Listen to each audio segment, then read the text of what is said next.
Mitoy ny fankalazana ny fahafitopolo taona ny hetsika 7 Martsa 7 sy 700 rehefa niato noho ny fankalazana ny fetim-pirenena sy ny fanadina-panjakana. Amin'izao fotoana izao dia mikarakara fifaninanana zavakanto ny komity ny fankalazana ary nampahafantarina io maraina io teny Anosy ny momba izany. Misy anankitelo ny voalohany fifaninanana hira ataony amboarapeo malalaka be.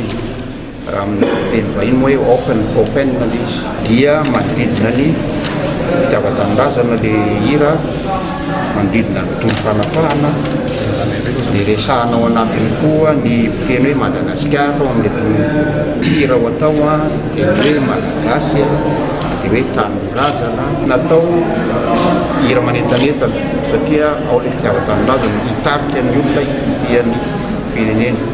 Mahateo ty avy hatrany raha vao mandeha le hira dia tonga dia manaitra avy hatrany. Ny faharoa indray fifaninanana tantara foronina manodidina ny tolom-panapahana. Ary ny fifaninanana fahatelo dia lahatsoratra miainga avy amina tantara marina. Ny maha-malagasy fanandratana ny tolom-panafahana nataony ny mpitolona ary ny fitiavan-tanindrazana noho ny voizina ao anatin'ny fifaninanana ary misokatra ho an'ny amboaram-peo rehetra ny fifaninanana.